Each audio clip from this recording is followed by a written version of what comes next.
in the dusty Arizona territory of 1,867. Evangeline Cordovan's father made a deal that would sell her body to a San Francisco brothel owner to pay their crushing debts, but he never imagined the fierce spirit burning inside his daughter would ignite a rebellion that would bring down an entire human trafficking network. When a mysterious deputy offers her 3 days to change her fate, will Evangeline discover that her true worth was never something that could be bought or sold? The screaming baby wouldn't stop crying, and Evangeline Cordovan knew it meant another family was about to lose everything. She pressed her face against the cracked window of their tiny cabin, watching the Henderson family load their broken dreams onto a wagon. Their third neighbor this month to give up and head back east. October in Arizona territory felt like walking through an oven. The year 1867 had brought nothing but dust and dead cattle to Willow Creek. Even the old-timers said they'd never seen anything like it. The creek that gave their settlement its name had dried to nothing but cracked mud and the bones of fish. "Evie, get away from that window," her father called from behind her. His voice sounded different today, tired in a way that sleep couldn't fix. She turned to see James Cordovan sitting at their wobbly kitchen table, staring at a pile of papers. His hands shook as he turned each page. The same hands that used to be steady enough to thread a needle in candlelight were now trembling like autumn leaves. "What are those papers, Papa?" He didn't look up. "Bills, debts, things we owe that we can't pay." Evangeline had heard whispers around town. Families were selling everything they owned just to buy food. Some were even selling things that shouldn't be sold. She'd heard Mrs. Patterson talking in hushed tones about the Miller girl who'd gone to work in one of those fancy houses in Tucson, the kind of work that made church ladies cross themselves and change the subject. "How bad is it?" she asked, though part of her didn't want to know. Her father finally looked up. His eyes were red from staying up all night, and his face looked older than his 43 years. "Bad enough that I'm thinking about things I swore I'd never think about." A knock at the door made them both jump. Nobody came calling this early unless something was wrong. Through the thin walls, they could hear horses snorting and harnesses jingling. More than one rider. James stood up slowly, like his bones hurt. "Stay in the kitchen, Evie." But she didn't stay. She crept closer to the door, pressing her ear against the rough wood. A man's voice drifted through, smooth and educated. Nothing like the rough frontier drawl she was used to hearing. "Mr. Cordovan, I understand you're having some financial difficulties." Her father's reply was barely a whisper. "Who's asking?" "My name is Ezra Blackwood. I'm a businessman from San Francisco. I help families in situations like yours." Evangeline's stomach twisted. Something about the way he said help made her skin crawl. She'd learned to trust her instincts living in a place where rattlesnakes and scorpions could kill you if you weren't careful. "What kind of help?" her father asked. "The kind that solves problems permanently. May I come in? This desert heat is rather intense." James hesitated for a long moment before opening the door. The man who stepped inside looked like he'd never worked a day in his life. His suit was black as a preacher's, but made from fabric too fine for any frontier preacher. Gold rings decorated his pale fingers, and his boots were so shiny they reflected the lamplight. Behind him stood 2 other men, big men with hard faces and guns on their hips. They stayed outside, but Evangeline could see their shadows through the doorway. "You have a lovely home," Blackwood said, though his eyes suggested he found nothing lovely about their one-room cabin, with its dirt floor and patched roof. "And a beautiful daughter." Evangeline froze. How did he know about her? She hadn't made a sound. "I can see her hiding by the stove," Blackwood continued with a chuckle. "Don't be shy, my dear. Come say hello." Her father's face went white as flour. "Evie, go outside and check on the chickens." "But Papa," now. She'd never heard that tone from him before. Hard and frightened at the same time. She grabbed the egg basket and slipped out the back door. But instead of going to the chicken coop, she crept around to the front window. Through the grimy glass, she watched Blackwood spread papers across their table. Official-looking documents with wax seals and ribbons. Her father bent over them, his lips moving as he read. "As you can see, Mr. Cordovan, your debts total quite a substantial amount. The general store, the feed supplier, the banknote on this property." Blackwood's voice carried clearly through the thin walls. "Without immediate payment, you'll lose everything within the month." James sank into his chair. I know, but I don't have the money. The crops failed, the cattle died, and there's no work to be found. Ah, but there is a solution. Blackwood smiled, and even through the window, Evangeline could see it didn't reach his eyes. I'm always looking for young women to work in my establishments. Clean, respectable work, serving meals and entertaining gentlemen with conversation and music. Her father's head snapped up. What are you suggesting? Your daughter is quite lovely. 18, I'd guess? Old enough to make her own way in the world. In San Francisco, a girl like her could earn more in a month than most men make in a year. Evangeline's hands clenched around the egg basket handle until her knuckles went white. She'd heard enough stories to know what kind of work Blackwood was really talking about. The kind that ruined girls and made their families rich. Absolutely not, her father said, but his voice lacked conviction. She's all I have left since her mother died. Of course, I understand your reluctance, but consider this. If you lose the farm, what happens to her then? At least this way, she'd be safe, well-fed, and earning good money. You'd both benefit. Through the window, Evangeline watched her father's resolve crumble like adobe in the rain. His shoulders sagged, and he put his head in his hands. How much? He whispered. Enough to clear all your debts, plus $500 cash. She'd travel to San Francisco in style in my private railroad car. No expense spared. $500. It was more money than their family had ever seen at one time. Enough to buy a new farm, new cattle. A fresh start somewhere else. I need time to think, her father said. Of course, but not too much time.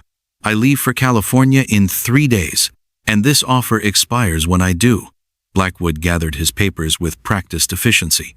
Other fathers have been very satisfied with our arrangements. Very satisfied indeed. After the men left, Evangeline burst through the front door. Her father was still sitting at the table, staring at the spot where Blackwood's papers had been.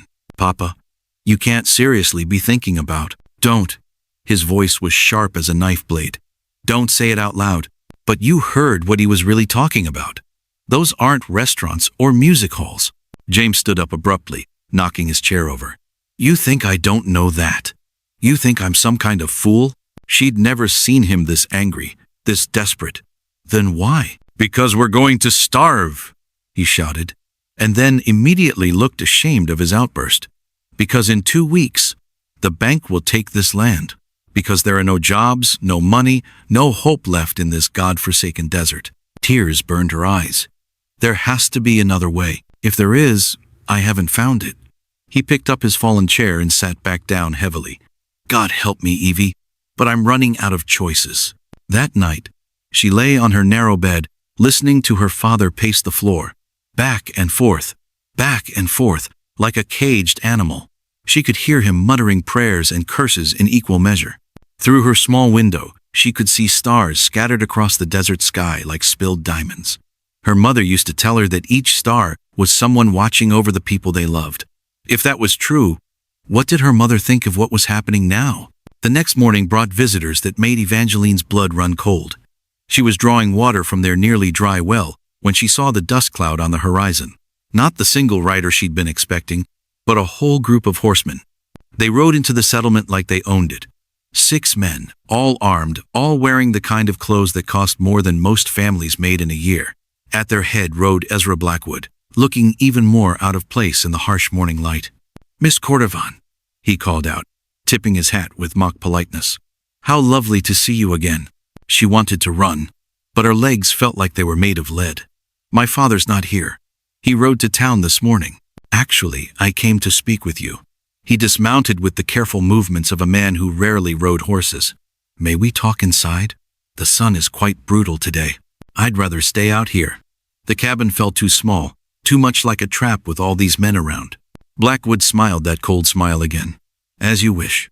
I wanted to discuss your future directly with you. After all, it is your life we're talking about. One of his men, a scarred brute with dead eyes, moved closer.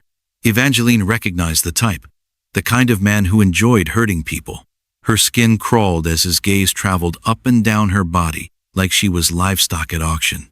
You're a very fortunate young lady, Blackwood continued. Not everyone gets an opportunity like this. Most girls in your situation end up, well, let's just say their options are far less pleasant. What do you mean?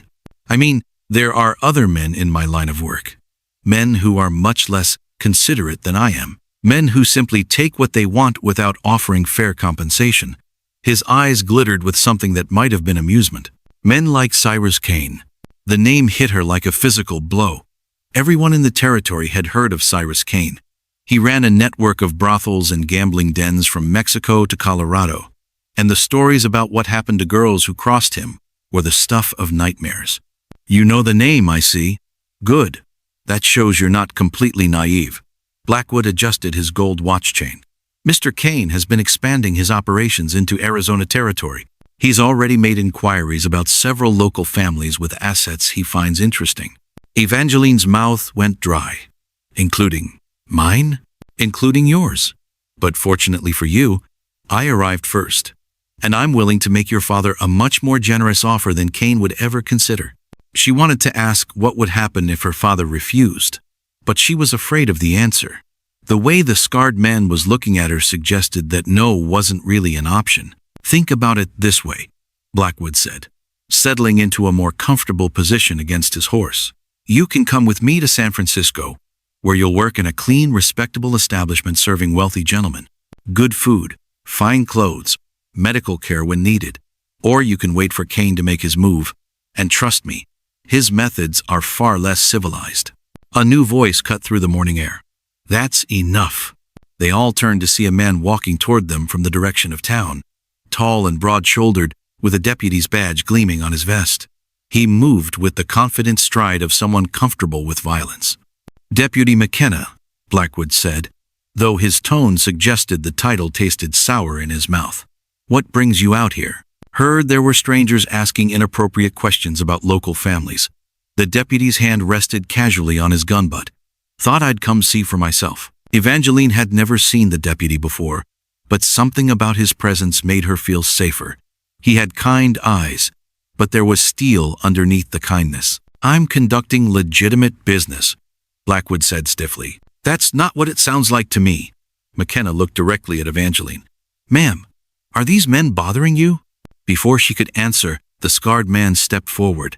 Maybe you should mind your own business, lawman. This doesn't concern you. McKenna's smile was thin and dangerous. When grown men come onto my territory trying to pressure young women, it becomes my business very quickly. The tension ratcheted up another notch. Hands moved closer to guns. Evangeline found herself caught in the middle of something that could turn violent in a heartbeat. There's no need for unpleasantness, Blackwood said, though his eyes never left McKenna's face. We were simply having a friendly conversation. Didn't look friendly from where I was standing. McKenna shifted position slightly, putting himself between Evangeline and Blackwood's men. Maybe it's time for you gentlemen to move along. We'll leave when our business is finished. Your business is finished now. The deputy's voice carried absolute authority. Pack up and ride out, or I'll arrest the lot of you for disturbing the peace. For a long moment, nobody moved. The desert wind picked up dust devils and sent them spinning between the horses. Evangeline could hear her own heartbeat pounding in her ears. Finally, Blackwood nodded to his men. They began mounting up with obvious reluctance. The scarred man spat in the dirt near McKenna's boots, but the deputy didn't react. Miss Cordovan, Blackwood called as he settled into his saddle. My offer stands until tomorrow evening. I suggest you discuss it thoroughly with your father, and remember what I said about Mr. Kane. They rode away in a cloud of dust and implied threats. When they were gone, Evangeline's knees finally gave out, and she sat down hard on the edge of the well. You all right? McKenna asked, his voice gentler now that they were alone. She nodded, not trusting her voice. He sat down beside her, careful to maintain a respectful distance. Samuel McKenna, he said by way of introduction. I've been deputy here for about 6 months. Heard about your family's troubles. Everyone's heard about our troubles. The bitterness in her voice surprised her. That man who was just here, Blackwood, he's not what he pretends to be. She looked up at him sharply. What do you mean? I mean, I've been tracking him for the better part of a year. He's wanted in California and Nevada for running a particularly nasty operation. The girls who go to work for him, well, most of them are never seen again. The words hit her like cold water. Are you sure? Sure enough that I've been collecting evidence against him. The problem is, he's careful. Always makes sure everything looks legal on paper. Always gets the families to sign documents saying they're willing participants. Evangeline thought about her father, alone in town, probably drinking away his guilt and fear. What happens if someone says no? McKenna's jaw tightened. That's where Kane comes in. Blackwood's not lying about that part. Kane really is expanding into this territory, and his methods are direct. Blackwood positions himself as the civilized alternative. So either way, I'm trapped. Maybe not. He stood up and extended his hand to help her to her feet. There might be another option, but it would require taking some risks. She looked into his eyes and saw something she hadn't seen in weeks. Hope. What kind of risks? The kind that could get us both killed if we're not careful, but the kind that might also put Blackwood and Kane both out of business permanently. In the distance, she could see another dust cloud approaching. Her father, returning from town with news she probably didn't want to hear. Time was running out, and the choices were getting fewer and more desperate by the hour. "Tell me what you have in mind," she said. Blood on the cabin floor told a story Evangeline didn't want to read. Her father had returned from town with a split lip and bruised knuckles, mumbling about card games and bad luck. But she knew better. She knew the look of a man who'd been in a fight he couldn't win. "Papa, what happened?" She grabbed a wet cloth and tried to clean the cut on his forehead, but he pushed her hand away. "Nothing that concerns you." James stumbled to the table where a bottle of whiskey waited like an old friend. His hands shook as he poured, spilling more than made it into the glass. Through the window, she could see Deputy McKenna waiting by the old oak tree where they'd agreed to meet. His presence felt like a lifeline in a flood, but her father's condition made everything more complicated. "You've been drinking all day," she said, trying to keep the judgment out of her voice. "A man's got a right to drink when he's about to." James stopped himself, but the words hung in the air like smoke from a gun barrel. "About to what? Sell his daughter?" The slap came so fast she didn't see it coming. Her cheek burned, but not as much as the look of horror on her father's face when he realized what he'd done. "Evie, I'm sorry. I didn't mean..." "Yes, you did." She touched her stinging cheek, tasting blood where her tooth had cut the inside of her mouth. "You meant it because you're angry at yourself, and I'm the only one here to blame." James collapsed into his chair like a puppet with cut strings. "You don't understand the position we're in, the position I've put us in." Outside, a nightbird called out with a sound like crying. Desert darkness was falling fast, and with it came the kind of cold that cut through cloth and skin to settle in your bones. "Then explain it to me," she said, sitting across from him at the table where they'd shared 1,000 meals. "Tell me what happened in town." Her father stared into his whiskey glass as if it might hold answers. "I went to the bank first. Thought maybe old Morrison would give us another extension on the loan. And?" He laughed at me. "Said he'd already sold our debt to someone else. Someone who doesn't believe in extensions." A chill ran down Evangeline's spine. "Who?" "A man named Kane. Cyrus Kane." James drank deeply before continuing. "Morrison said Kane bought up half the failing farms in the territory. Said he has plans for the land that don't include the original owners." The name hit her like a physical blow. The same Kane that Blackwood had warned her about. The same Kane that McKenna had described as dangerous. What kind of plans? The kind that involve moving people off their land permanently. Morrison said Kane doesn't negotiate. He just takes what he wants and deals with any problems afterward. James stood up abruptly, knocking over his chair. "That's when I went to the saloon. Thought maybe I could win enough at cards to make a dent in what we owe." The bruises on his face told her how that had gone. "You lost more than we had. I lost everything we had, plus some we didn't." He laughed, but there was no humor in it. "Turns out the other players weren't exactly playing fair. When I called them on it, well..." He gestured at his battered face. "How much do we owe now?" "More than Blackwood offered. More than this farm is worth. More than I can make in 10 years if I could find work every day for the next decade." Evangeline felt the walls of their small cabin closing in around them. Every option led to the same dark place, and time was running out faster than water through a broken dam. "There's something else," James said quietly. "The bartender told me Kane's men have been asking questions around town, about you specifically." Her blood turned to ice water. "What kind of questions?" "The kind that suggest he's already decided what he wants from us to settle the debt." Through the window, She could see McKenna's silhouette still waiting by the tree. He'd promised her another option, but what could one deputy do against men like Kane and Blackwood? "I have to tell you something," she said, making a decision that felt like jumping off a cliff. "Deputy McKenna thinks there might be another way." James looked up sharply. "What kind of way?" "He's been investigating Blackwood and Kane. He thinks they're working together, and he has evidence that could put them both in prison." "Evidence doesn't stop bullets," her father said bitterly. "And it doesn't pay debts." "It might if we can get it to the right people."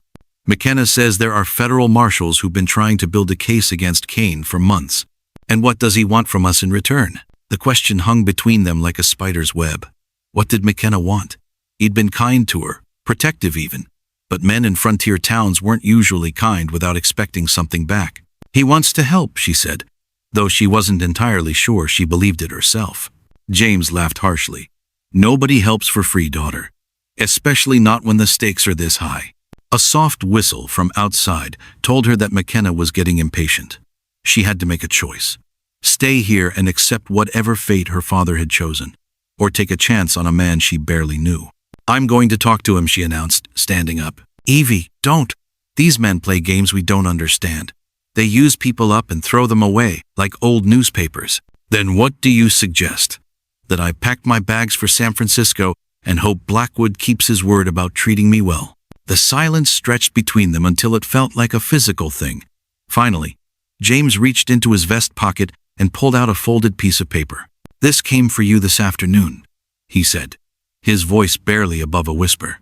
She unfolded the paper with trembling fingers. The handwriting was neat and feminine, but the words made her stomach clench. "Dear Miss Cordovan, my name is Maria Santos. I worked for Mr. Blackwood for 6 months in San Francisco.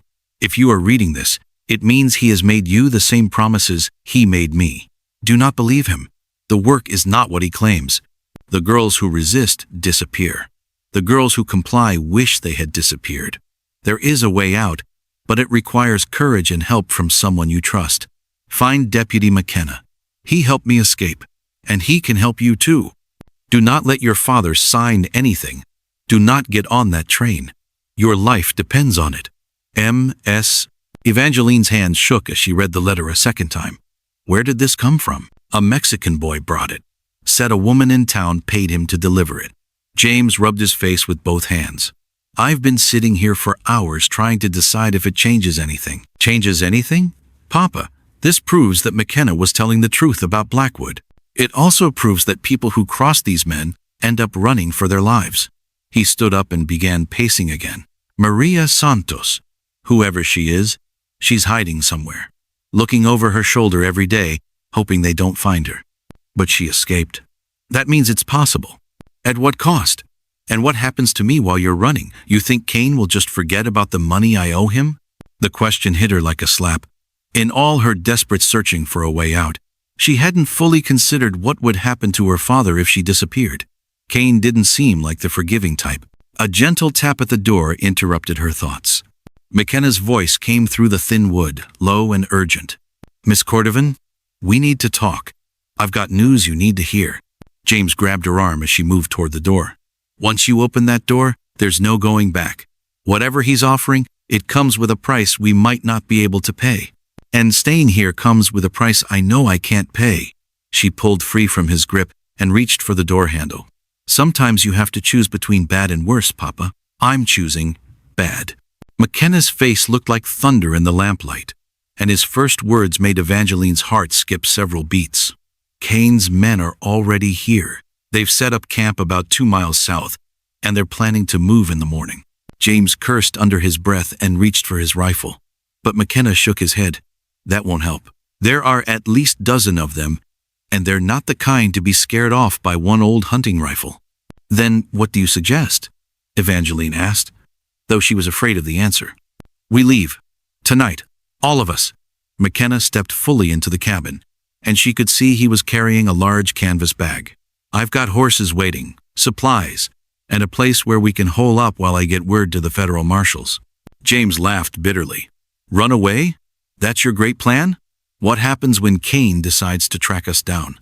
Men like him don't give up easy. Men like him also don't like loose ends." If we can disappear completely, he'll cut his losses and move on to easier targets.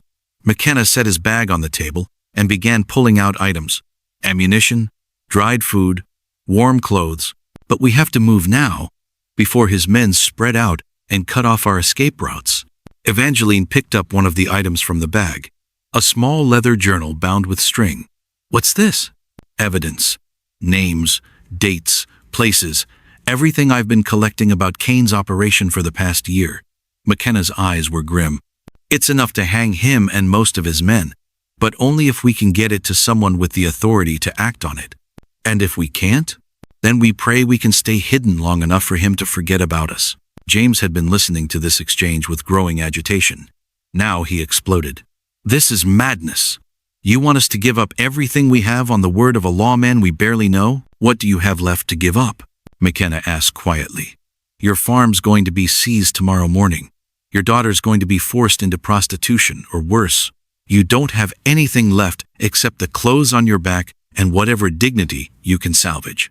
The words hit James like physical blows.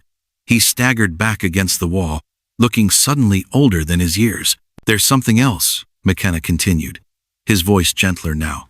I sent word to Santa Fe yesterday. There's a federal judge there who's been trying to build a case against Kane for months.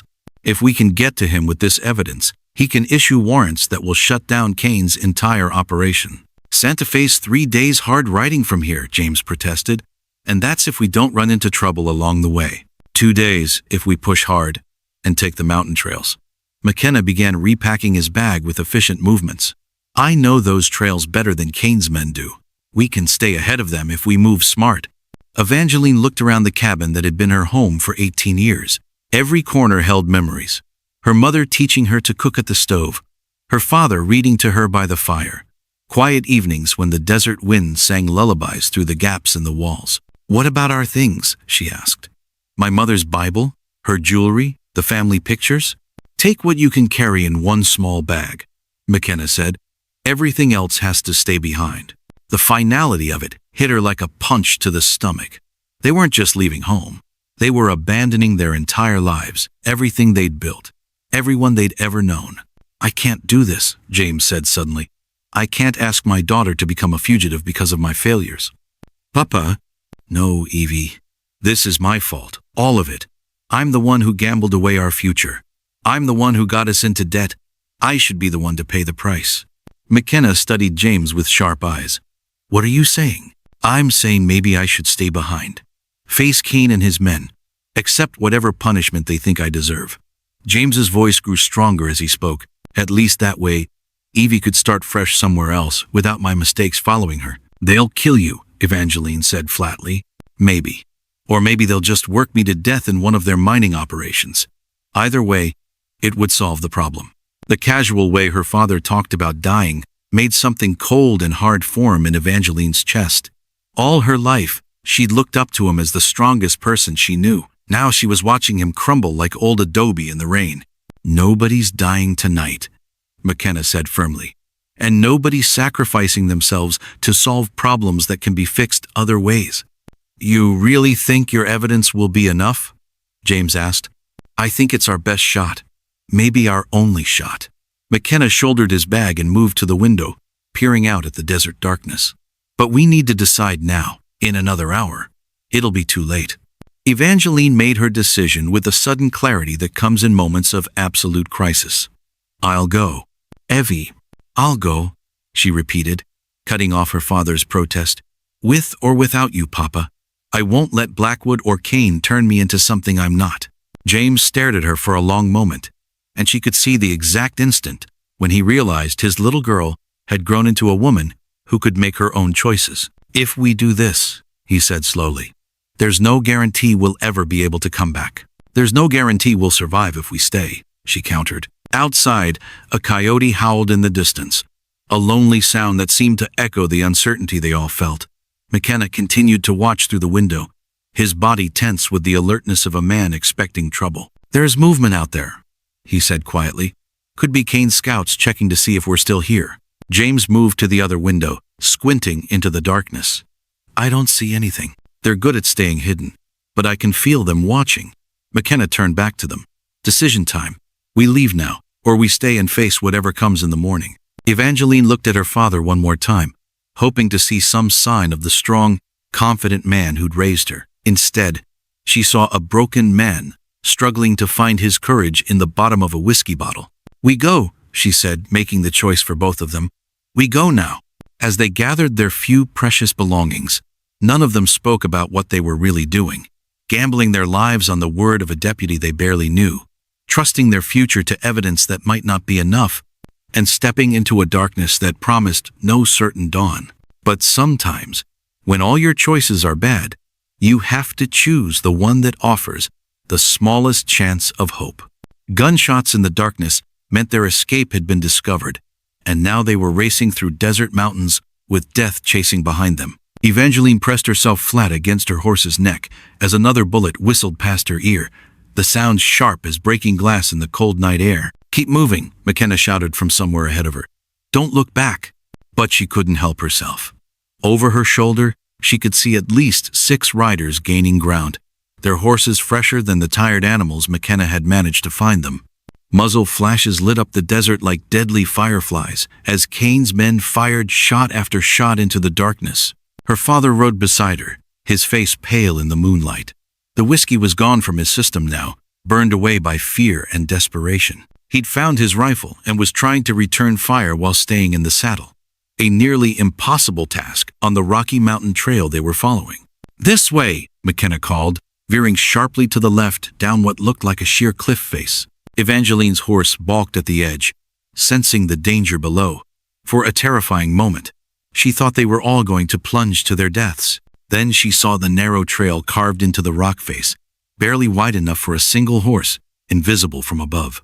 One by one, they made their way down the treacherous path. Above them, angry voices echoed off the canyon walls as Kane's men tried to figure out where their quarry had gone. "They'll find the trail," her father gasped when they finally reached the bottom of the canyon. "Men like that don't give up easy." "Maybe not," McKenna replied, dismounting to check his horse's hooves for stones. "But they'll have to go slow in the dark. One wrong step on that trail, and they'll end up as buzzard food." The canyon floor was a maze of boulders and thorny brush. Strange rock formations loomed around them like giant sleeping animals. Evangeline had never been this far from home, and every shadow seemed to hide new dangers. "How much farther to Santa Fe?" she asked, trying to keep the exhaustion out of her voice. 2 days if we can keep this pace, 3 if we have to keep dodging Kane's men."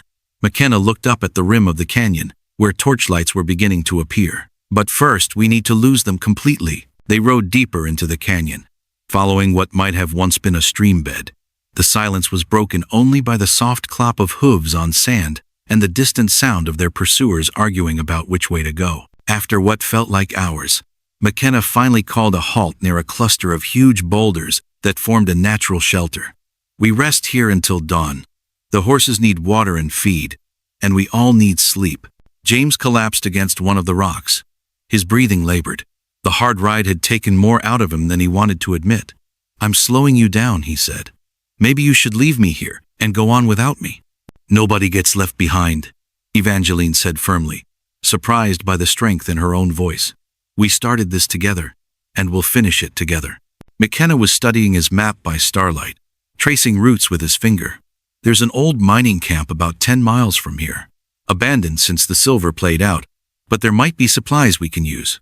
Or there might be more of Kane's men waiting for us," James pointed out.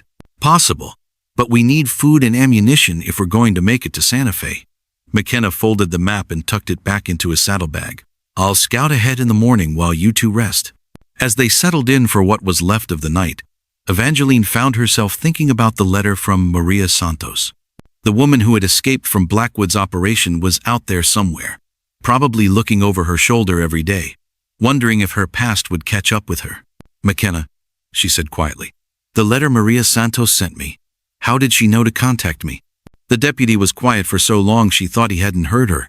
Finally, he spoke. "Because I told her about you." "You've been in contact with her?" "She's been helping me gather evidence against Blackwood and Kane. There are other girls too, ones who managed to get away. They're scattered all over the territory, hiding, trying to build new lives." James looked up sharply. "How many others?" "More than a dozen that I know of. Probably twice that many who are too scared to come forward. McKenna's voice was grim. That's why this evidence is so important. It's not just about saving Evangeline. It's about stopping them from destroying any more families. The weight of responsibility settled on Evangeline's shoulders like a heavy blanket. She wasn't just running for her own life anymore. She was carrying the hopes of all those other girls who had suffered at the hands of men like Kane and Blackwood. "What happens if we don't make it to Santa Fe?" she asked. "Then Kane keeps operating and more girls disappear." McKenna checked his pistol and returned it to its holster. "But we will make it. We have to." Dawn came too soon, bringing with it the sound of horses on the canyon rim above them. Kane's men had found the trail after all, and they were making their way down the cliff face with the patience of professional hunters. "Time to go," McKenna said, already saddling his horse. They rode hard through the morning, following game trails and dry creek beds, always staying in cover when possible. Behind them, the pursuit continued relentlessly. Kane's men seemed to know the country as well as McKenna did, and they had the advantage of numbers. By midday, they reached the abandoned mining camp McKenna had mentioned. It was a ghost town of tumble-down buildings and rusted equipment, but the old company store still had some supplies: hardtack, coffee, and most importantly, ammunition. "We can't stay long," McKenna warned, as they quickly gathered what they could use. "This place is too exposed." James was examining one of the old mine shafts, a thoughtful expression on his weathered face. "These tunnels go deep into the mountain. If we could get the horses inside. Too risky. If they trap us in there, we'd have nowhere to run. But if we could fool them into thinking we went into the mines, we might be able to double back and lose them completely."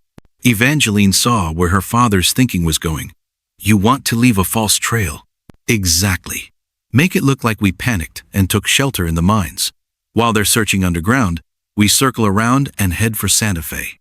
McKenna considered this, his eyes scanning the surrounding hills where dust clouds marked the approach of their pursuers. "It's dangerous. If they don't buy the deception, then we'll be no worse off than we are now," James pointed out. It was a desperate plan, but they were in a desperate situation. Working quickly, they led their horses into the main mine shaft, just far enough to leave clear hoof prints in the dust. Then they carefully backed out, erasing their tracks as they went, and slipped away through a narrow ravine on the far side of the camp. From a ridge a mile away, they watched Kane's men arrive at the mining camp. Through McKenna's spyglass, they could see the riders dismounting and examining the ground around the mine entrance. "They're buying it," McKenna murmured. "Look, they're sending men into the tunnels." For the first time in days, Evangeline allowed herself to feel a flicker of hope. Maybe they really could escape. Maybe they really could reach Santa Fe and put an end to Kane's reign of terror. But as they watched, one of Kane's men emerged from the mine shaft and began examining the ground more carefully. Even from a distance, they could see him pointing at something near the entrance. "He's found where we backed out," James said grimly. "So much for our clever deception." Within minutes, the entire group was remounting and spreading out to search for their real trail. The hunt was on again, and this time their pursuers looked angry enough to shoot first and ask questions later. The federal courthouse in Santa Fe looked like a fortress rising from the desert, its thick adobe walls promising safety that seemed too good to be true. Evangeline pressed her face against the dusty window of the general store across the street, watching the building like it might disappear if she looked away. "Are you sure he's in there?" she asked McKenna for the third time in 10 minutes. "Judge Harrison holds court every Tuesday and Friday. Today's Friday." The deputy checked his pocket watch, his fingers drumming nervously against the glass face. But getting to him, without being seen, is going to be the trick. They'd made it to Santa Fe after 2 days of riding that had nearly killed their horses and left them all looking like scarecrows. James sat slumped in a chair behind them, so exhausted he could barely keep his eyes open.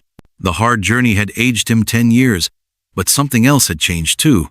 The defeated look was gone from his face, replaced by a quiet determination that reminded Evangeline of the father she'd known before the trouble started. "Kane's men are already here," McKenna continued, nodding toward 3 rough-looking riders who were lounging outside the saloon down the street.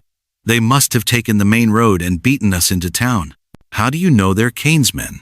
"Because I recognize that one on the left. Name's Billy Crane, wanted for murder in 3 territories. Kane uses him for jobs that require a personal touch." Evangeline studied the man McKenna had pointed out. He looked ordinary enough. Medium height, brown hair, clothes that had seen better days. But there was something in the way he watched the street that made her skin crawl. Like a snake waiting for a mouse to come within striking distance. "So, what's the plan?" James asked, forcing himself to sit up straighter. "We can't just walk across the street and knock on the courthouse door." "Actually, that's exactly what we're going to do." McKenna smiled grimly. "But not all of us together. And not through the front door." He pulled out a hand-drawn map of the courthouse and surrounding buildings. "There's a back entrance that leads directly to the judge's chambers. It's used by lawyers who need to file papers after hours." "And you know this how?" "Because I helped design the security when they built the new wing last year." Judge Harrison requested input from local law enforcement. McKenna traced a route on the map with his finger. "If we can get to the alley behind the building, we can slip in without being seen." James leaned forward to study the map. "What about guards?" "2 at the front entrance. 1 roving patrol that circles the building every 15 minutes. We'll have to time it perfectly." Evangeline felt her stomach twist into knots. After everything they'd been through, the midnight escape, the chase through the mountains, the near-death experience at the mining camp, their success or failure now depended on sneaking through an alley at exactly the right moment. "What happens if we get caught?" she asked. "Best case scenario? We get arrested and spend the night in jail while Kane's men figure out how to get to us." McKenna's expression was grim. "Worst case? Billy Crane and his friends decide we know too much to be allowed to live." The casual way he talked about death made Evangeline realize how much danger they were still in. Even here in the territorial capital, surrounded by law and civilization, they were far from safe. "There's something else we need to consider," James said quietly. "If we go to Judge Harrison with this evidence, there's no going back. We'll be witnesses in a federal case against Kane and Blackwood. That makes us targets for the rest of our lives." The weight of this realization settled over them like a heavy blanket. Up until now, Evangeline had been focused on escape, on getting away from the immediate danger. She hadn't fully considered what would happen after they delivered the evidence. "You're saying we'll never be able to go home," she said. "I'm saying home doesn't exist anymore," her father replied. "Kane saw to that when he bought our debt and decided to collect it in flesh instead of money." McKenna nodded agreement. "But if we can put Kane and Blackwood in prison, a lot of other families won't have to go through what you've been through. That has to count for something." Across the street, the courthouse clock chimed 3 times. Court would be in session for another 2 hours, which gave them a narrow window to act. "The guard makes his rounds at 20 past and 20 to each hour," McKenna said, checking his watch again. "It's 3:05 now, so we have 10 minutes to get into position." They slipped out the back door of the general store and made their way through a maze of alleys and side streets. Santa Fe was busier than any town Evangeline had ever seen, with merchants hawking their wares and travelers from a dozen different territories mingling in the dusty streets. The noise and confusion provided good cover, but it also meant more eyes that might notice 3 desperate fugitives trying to blend in. The alley behind the courthouse was narrow and dark, filled with garbage barrels and stray cats. They pressed themselves against the brick wall of the neighboring building and waited for McKenna's signal. "Now," he whispered as the guard disappeared around the corner of the courthouse. They ran across the open space and up to a heavy wooden door marked "Private Authorized Personnel Only." McKenna produced a key from his vest pocket and turned it carefully in the lock. "Where did you get that?" Evangeline whispered. "Judge Harrison gave it to me 6 months ago when I started investigating Kane. He said if I ever found evidence worth his attention, I should bring it to him personally." The door opened onto a narrow staircase that led up to the 2nd floor. They climbed quickly, their footsteps muffled by a thick carpet that seemed impossibly luxurious after days in the desert. At the top of the stairs, McKenna knocked softly on another door. A voice from within called, "Enter," and they found themselves face to face with a man who looked exactly like what Evangeline imagined a federal judge should look like. Tall, dignified, with silver hair and sharp blue eyes that seemed to see everything. "Deputy McKenna," Judge Harrison said, rising from behind his massive oak desk. "I wondered when you'd show up, and these must be the Cordovans." "You know about us?" James asked in surprise. "Word travels fast in legal circles. I've been hearing about Kane's expansion into Arizona territory for weeks. The judge gestured to chairs arranged in front of his desk. Please sit down. I understand you have information that might be of interest to the federal government. McKenna pulled the leather journal from his bag and placed it on the judge's desk. Names, dates, locations, financial records. Everything I've been able to gather about Kane's operation over the past year. Judge Harrison opened the journal and began reading, his expression growing darker with each page. This is extensive and damning. Where did you get all this? Some of it from public records, some from witnesses who were brave enough to come forward, and some from girls who escaped from Kane's operation and were willing to tell their stories. Girls like the one who wrote to Miss Cordovan? Evangeline started in surprise. How do you know about that letter? Because Maria Santos is currently under federal protection, along with 8 other women who escaped from various criminal enterprises in this territory. Judge Harrison set down the journal and looked directly at her. She specifically requested that we keep watch for any attempt by Kane to acquire you. The room seemed to spin around Evangeline. She's here? In Santa Fe? She's safe. That's all I can tell you for now. The judge turned back to McKenna. This evidence is certainly enough to issue warrants for Kane, Blackwood, and most of their known associates. But there's a problem. What kind of problem? Kane has political connections, powerful friends who have been protecting him for years. Simply issuing warrants won't be enough. We need to catch him in the act of committing a federal crime. James leaned forward in his chair. What are you suggesting? Judge Harrison studied them all carefully before answering. I'm suggesting that we use you as bait. The trap was set in the abandoned church on the outskirts of Santa Fe, where broken stained glass windows cast colored shadows across dusty pews like fragments of forgotten prayers. Evangeline knelt behind the altar, her heart beating so loud she was sure Kane's men would hear it from across the sanctuary. Remember, McKenna whispered from his hiding place near the confessional, when they come through that door, let them get all the way inside before anyone moves. We need them to incriminate themselves completely. Judge Harrison had positioned federal marshals throughout the building, men who looked like drifters and travelers, but who carried badges hidden beneath their worn coats. The plan was simple in theory. Let Kane think he'd cornered his prey, record his confession, then arrest him for kidnapping and human trafficking. In practice, Evangeline felt like she was about to throw up. They're coming, James whispered from behind a collapsed section of wall near the back of the church. Through a gap in the boards, they could see riders approaching, Kane himself unmistakable even at a distance by his expensive clothes and the way other men deferred to him. The door to the church creaked open with a sound like breaking bones. Heavy footsteps echoed off the stone walls as Kane entered, followed by Billy Crane and 3 other men whose faces looked like they'd been carved from granite. Well, well, Kane's voice carried clearly through the empty space. The little bird has finally come home to roost. Evangeline forced herself to stand up slowly, letting him see her trembling hands and frightened face. It wasn't hard to act scared. She was terrified. Mr. Kane, we received your message. Did you now? Kane smiled, but there was no warmth in it. And what message was that, my dear? That you wanted to discuss our family's debt. That you might be willing to work out some kind of arrangement. Kane walked slowly down the center aisle, his boots clicking against the stone floor. Oh, I'm very interested in working out an arrangement. You see, your father owes me quite a substantial sum. Money he can't possibly repay with cash. Behind Kane, his men spread out to block the exits. Billy Crane took position near the door they'd entered through, while the others moved to cover the side entrances.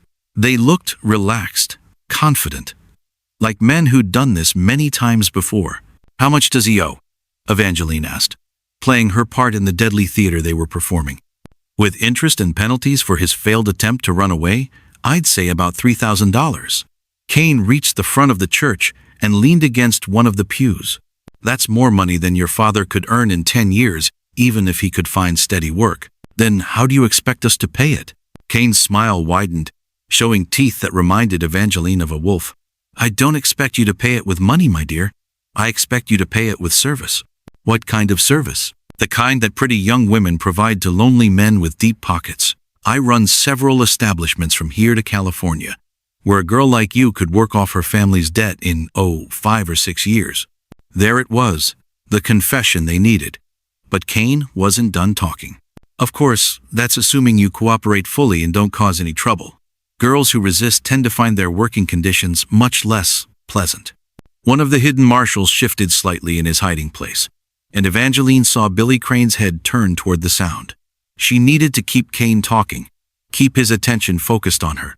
"And if I refuse?" she asked. "Then your father dies, and you come with me anyway. But in that case, you'd start your new career in one of my less respectable establishments. Places where the customers aren't quite so gentle with the merchandise." The casual way he talked about murder and rape made Evangeline's skin crawl. How many families had he destroyed with this same speech? How many girls had stood where she was standing now, listening to their future being decided by a monster in expensive clothes? "There's something else you should know," Cain continued, his voice dropping to a more intimate tone. "I've been watching you for weeks, ever since your father first got himself into debt. You're exactly the type my California clients prefer. Young, innocent, with just enough spirit to make things interesting." Behind the altar, McKenna was slowly moving into position. The plan called for him to arrest Cain once they had enough evidence on the wire recording device Judge Harrison had provided. But something was going wrong. She could see tension in McKenna's posture that suggested trouble. "You've been planning this all along," she said, trying to buy more time. "The card game where my father lost more money. That wasn't an accident." Cain laughed, the sound echoing off the church walls like breaking glass. "Nothing's an accident in my business, girl. I've been buying up debts and forcing families into impossible situations for years. It's much more profitable than simply kidnapping girls off the street." "What about Blackwood? Is he working for you?" "Ezra? He's useful for certain types of clients who prefer the illusion of sophistication. But his methods are too slow for my taste. I prefer the direct approach." A bird flew through one of the broken windows, its wings beating frantically as it tried to find a way out. Evangeline knew exactly how it felt. "Time's up," Cain announced, straightening up from his casual lean against the pew. "Billy, go collect the old man. It's time to conclude our business." This was the moment they'd been waiting for. Cain was about to commit kidnapping in front of federal witnesses. But as Billy Crane moved toward James's hiding place, everything went wrong at once. The wire recording device sparked and smoked, filling the air with the acrid smell of burning metal. One of Cain's men spotted a marshal trying to get a better angle and shouted a warning. Billy Crane drew his gun and fired at James's position, sending splinters of wood flying through the air. "Federal marshals," McKenna shouted, abandoning stealth for speed. "Everyone on the ground now." The church erupted into chaos. Cain's men returned fire while trying to reach the exits. The marshals emerged from their hiding places, badges glinting in the colored light from the broken windows. Evangeline dove behind the altar as bullets shattered stone angels and sent chunks of plaster raining down like deadly snow. "Get the girl!" Cain bellowed over the gunfire. "Don't let her escape!" Billy Crane broke from cover and charged toward the altar, his gun aimed directly at Evangeline's heart. She scrambled backward, looking for somewhere to run, but found herself trapped between the wall and a maze of overturned furniture. A gunshot boomed through the church, and Billy Crane stumbled, clutching his shoulder. James emerged from behind his barricade, smoke rising from the barrel of his rifle. "Nobody touches my daughter," he said, his voice carrying a deadly calm that Evangeline had never heard before. The battle raged for what felt like hours but was probably only minutes. When the smoke finally cleared, 2 of Cain's men lay motionless on the stone floor. A third was wounded and being tended to by one of the marshals. Billy Crane was in custody, his shoulder bandaged but his spirit clearly broken. Cain himself knelt in the center aisle, his hands bound behind his back, his expensive clothes torn and dirty. The confident predator was gone, replaced by a man who suddenly looked much older and smaller than he had when he'd walked through the door. "Cyrus Cain," Judge Harrison announced as he entered the church with additional federal agents. "You're under arrest for kidnapping, human trafficking, conspiracy, and about a dozen other federal crimes." Cain looked up at the judge with pure hatred. "You have no idea who you're dealing with. I have friends in Washington who will have me out of jail before the week is over." "I wouldn't count on that," Harrison replied mildly. "Your friend Senator Morrison was arrested this morning in connection with your operation. Seems he's been taking payments to look the other way while you destroyed families across 3 territories." For the first time since entering the church, Cain looked genuinely shocked. The political protection he'd counted on was crumbling around him like a house built on sand. "It's over," McKenna said, helping Evangeline to her feet. "It's finally over." But even as relief flooded through her, Evangeline couldn't shake the feeling that Kane's network was too large, too well established to be destroyed by a single arrest. Somewhere out there, other predators were still hunting. Other families were still being torn apart. The battle was won, but the war was far from over. 6 months later, Evangeline stood at the blackboard in the new schoolhouse, watching her students practice their letters with the same fierce concentration she'd once applied to staying alive. The morning sun streamed through clean windows, nothing like the broken glass of that terrible day in the church. Miss Cordovan, 8-year-old Tommy Martinez, raised his hand with the excitement only children could muster for simple questions. "When are you going to tell us another story about the old days?" She smiled, setting down her chalk and brushing the dust from her hands. "What kind of story would you like to hear?" "The one about the bad men who tried to steal people," Sarah Chen called out from the back row, "and how the deputy and the judge caught them." The other children nodded eagerly. Over the past months, Evangeline had learned that sometimes the best way to teach about justice and courage was through stories, carefully edited versions of real events that helped children understand the difference between right and wrong. "Well," she began, settling into the chair at the front of the classroom, "once upon a time, there was a man who thought he could buy and sell people like they were cattle." Through the window, she could see the town of Esperanza taking shape around them. Named for the Spanish word meaning hope, it was growing fast as families moved in from all over the territory. Judge Harrison had used the money seized from Kane's operation to help establish the settlement, and already they had a general store, a doctor's office, and plans for a proper church to replace the traveling preacher who visited once a month. The sound of hammering drifted through the open window as construction crews worked on new houses. Samuel McKenna had traded his deputy's badge for a carpenter's tools, though everyone knew he still kept his gun handy and his eye on strangers who rode into town. "Miss Cordovan?" Little Mary O'Brien's voice brought her attention back to the classroom. "In the story, did the lady and the deputy get married and live happily ever after?" Evangeline felt her cheeks warm slightly. "Well, that's not really part of the lesson we're learning today." "But they did, didn't they?" Tommy insisted. "My pa says he saw Deputy McKenna asking your father for permission to court you properly." The children giggled, and Evangeline found herself smiling despite her embarrassment. Samuel had indeed spoken to her father just last week, hat in hand and face red as a sunset, stumbling over words he'd planned out in advance. "Sometimes," she said carefully, "when people go through difficult times together, they discover they care about each other in special ways. But the important part of the story isn't about romance. It's about how ordinary people can do extraordinary things when they stand up for what's right." A knock at the door interrupted the lesson. James Cordovan stepped inside, looking healthier than he had in years. Steady work as the town's blacksmith had put weight back on his frame and purpose back in his step.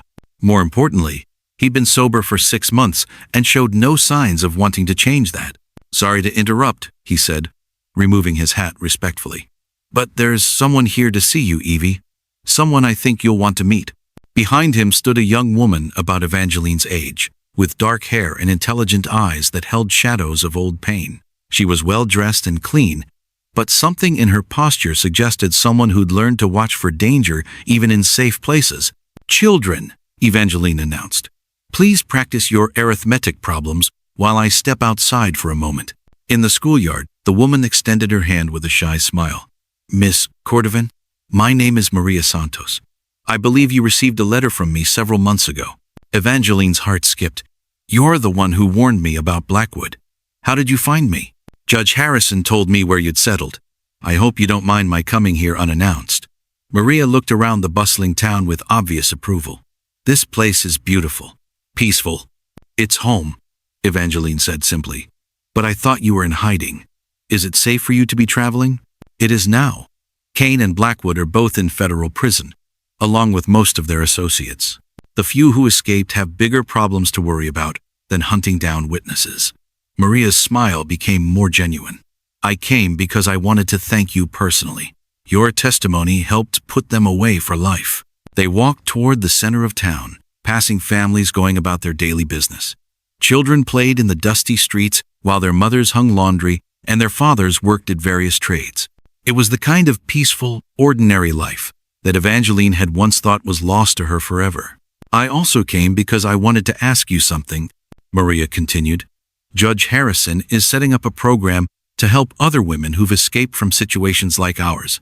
Women who need new identities, new starts, protection from men who want to hurt them. That sounds like important work." "It is. And we need someone to help coordinate it. Someone who understands what these women have been through, but who also has the strength to help them build new lives." Maria stopped walking and turned to face her. "Judge Harrison suggested you might be interested." Evangeline looked back at the schoolhouse, where she could see her students bent over their slates, working on their arithmetic. She'd found peace here, purpose, a chance to make a difference in small but meaningful ways. "I'd have to think about it," she said. "This town, these children, they've become important to me." "Of course. But consider this. The work we're doing could prevent other children from losing their mothers, other families from being torn apart." Maria's eyes held a quiet intensity. Kane and Blackwood were just two men in a network that spans the entire Western Territory. There are others out there, and they're still hunting. That evening, Evangeline sat on the porch of the small house she shared with her father, watching the sun set over the desert mountains. Samuel had joined them for dinner, as he did most nights now, and the three of them talked about ordinary things: the weather, the progress on the new church, plans for expanding the school. But underneath the normal conversation, Evangeline's mind wrestled with Maria's offer. She'd found happiness here in Esperanza, a life she'd never imagined possible during those dark days when her future seemed to belong to men like Kane and Blackwood. "You're thinking about what Maria said," Samuel observed, his voice gentle in the gathering darkness. "Is it that obvious?" "Only to someone who cares about you." He reached over and took her hand, his calloused fingers warm and strong. "Whatever you decide, I'll support it. Even if it means you have to travel, be away from here sometimes." James cleared his throat. "I never thanked you properly, Evie, for what you did, the courage you showed. You saved both of us, you know." "We saved each other, Papa. That's what families do. And now you want to help save other families." He nodded slowly. "Your mother would be proud. She always said you had too much fire in you to be content with an ordinary life." That night, as Evangeline lay in her narrow bed listening to the desert wind sing through the gaps in the walls, she thought about all the girls who were out there right now. Girls like she had been, trapped by circumstances and threatened by men who saw them as property, to be bought and sold. She thought about the letter Maria had written, the one that had given her hope when everything seemed lost. How many other girls might be saved by a timely warning, a helping hand, a chance to escape? By morning, her decision was made. The work wouldn't be easy, and it certainly wouldn't be safe. But some things were more important than safety. Some things were worth the risk. As the sun rose over Esperanza, painting the sky in shades of gold and crimson, Evangeline began planning her new mission. The battle for her own freedom was over, but the war for justice had only just begun, and she intended to win it.